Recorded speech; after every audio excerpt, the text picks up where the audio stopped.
Good morning. I'm sure that for a lot of us, making a murderer has become far more than simply the story of Steven Avery and Brendan Dassey.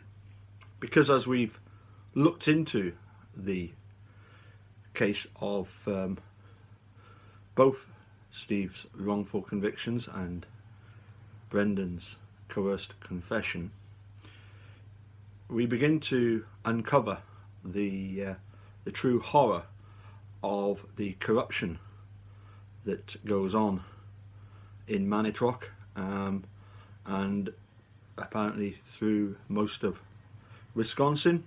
Apparently this was partly brought upon them by the fact that in the 1930s the organised crime gangs of Chicago decided to infiltrate local government in Wisconsin, and now quite clearly the organised crime, certainly in Manitowoc County, is organised and perpetrated by the very same sheriff's office that is supposed to protect the public from organised crime. Of course, in the documentary, we discover that the lawyer, Jerry Buting, is recommended by Steve Glynn to become one of the two attorneys to represent Steven. Now both Jerry Buting and Steve Glynn sat on the Avery Commission alongside Peg Lantschlauder and Thomas Fallon, and apparently certainly Steven Avery was not aware of the fact that Jerry Buting was sitting alongside Peg Lautenschlager, or as I like to call her, Peg likes a lager, and Thomas Fallon. And we discover, of course, that Griesbach and Rohrer go to Madison, but they don't take everything with them, and they go in order to just begin an investigation into what was going on in Manitowoc, and surprise, surprise, Peg sends her two investigators who go and carry out interviews with people in Manitowoc, and surprise, surprise, Manitowoc is completely cleared of any wrongdoing by the investigators, and this of course results in Steve having to pursue a civil suit, and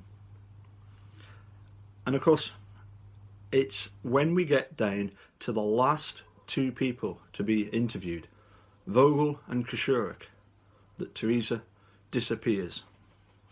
Now I'm very sorry to people out there who think that Teresa was murdered. I have no evidence of that whatsoever. In fact, all I have is evidence completely to the contrary. We know now that Carmen Boutwell, who was a known drug addict in Manitowoc, died of an overdose and was taken out of the house that she was in at 1 o'clock in the afternoon of the Thursday. She was cremated and the bones partly broken by 3 o'clock,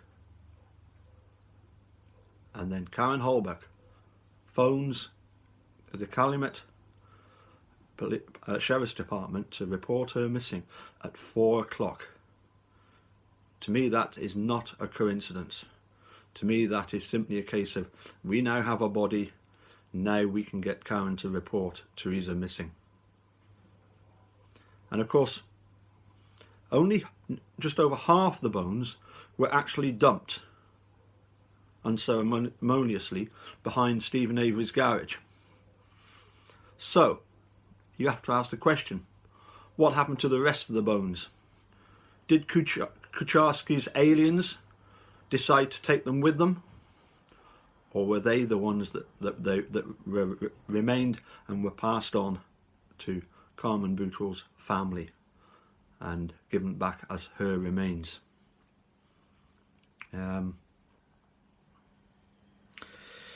Now, obviously, Steve Avery was arrested over it, and Stephen Glynn, in one of his a post that was sent to me about super lawyers, quotes that as being the worst day of his life, because apparently he thinks that that in trying to get Steve Avery released, they've unleashed a monster who has gone on to commit this terrible crime.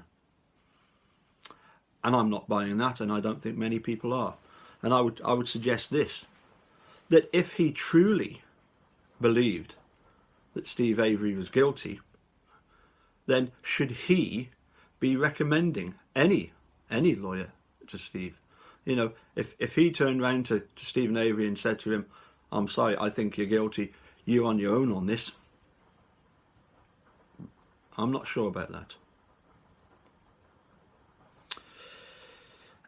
And of course, then we get to the situation of the civil suit then being only worth 400,000.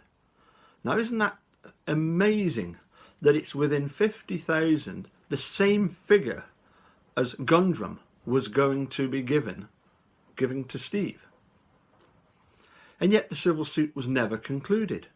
Vogel and Kosarik never had to testify. So what on earth is going on? Well, quite simply this. By using the civil suit to pay him money, Manitowoc then were able to wash their hands of the situation. They were found then, Stephen had to accept that there was no wrongdoing on their part, and of course the result of that means that now that they framed him for the disappearance of Teresa Halbach, he cannot then use the 85 wrongful conviction and the despicable actions of the Sheriff Department in deliberately framing him as a defence. And I just can't see how Steve would have agreed to that if he'd have known all the ins and outs. Now, we do know that since Making a Murderer came out, that Dean Strang and Jerry Buting have gone on a world tour and have raised awareness of the particularly the shortcomings of the Wisconsin and American legal system as a whole. And I do realise that some people have criticised them for, in effect, cashing in on the Making a Murderer phenomenon. However, in their defence, I would point out that prior to Making a Murderer, they would not have had the platform to have gone out and made these shows. I actually attended one in Edinburgh last year, last February, and everybody that went to the show was invited to ask a question, to write it down on a piece of paper. Unfortunately, when there's 2,000 people in the hall, sadly my question was not among one of the ones that was read out. Earlier on in the week, I got in touch with Jerry Buting via email regarding a completely different matter. But I mentioned the fact that I'd been in Edinburgh, and I wanted to ask him two questions. I wanted to ask, why did the civil suit not continue? And also, given the fact that he was on the Avery Commission, why not call Peg Lautenslater to the witness stand and ask her, did Tom Fassbander conduct a tunnel vision inquiry into the, investigating the disappearance of Teresa? She would have had to have said, no, he did not. And that would have been contrary to everything that he was instructed to do via the Avery Commission, as I say, on which Jerry Buting was a contributor.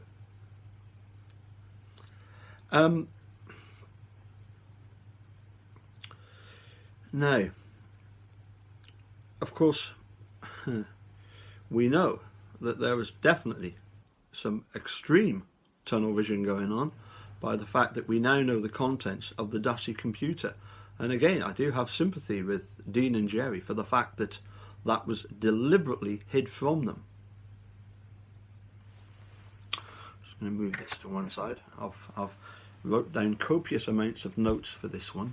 But unfortunately, I received no answer to that particular question. I had received earlier on in the week a very nice, good reply to my initial question, and also I must point out that also Steve Drizzen also wrote back to me very, very quickly, and I thank both Steve Drizzen and Jerry Buting for the swiftness and the quality of the email that they sent back to me.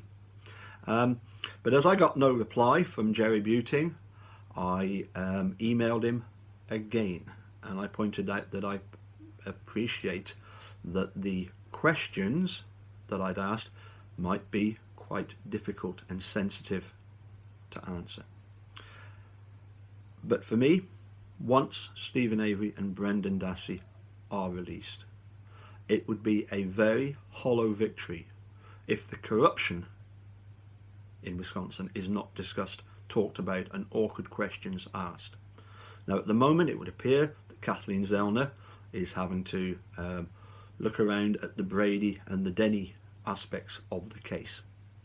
Hopefully, once Steve and Brendan are free, then obviously we're back to square one with another commission having to be set up and awkward questions asked. Incidentally, one that has always puzzled me was why wasn't the cabinet brought in to court? Jerry says that he doesn't know if they intended to bring it in. Well, of course they didn't intend to bring it in, because it would make their case look absolutely ludicrous.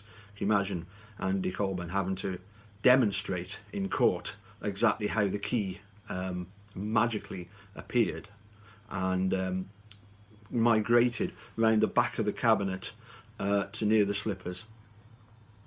And so finally, you know, like I finished off in my email to Jerry, we need justice, but we also need truth. If we don't get truth, then we only get an illusion of justice. Bye for now.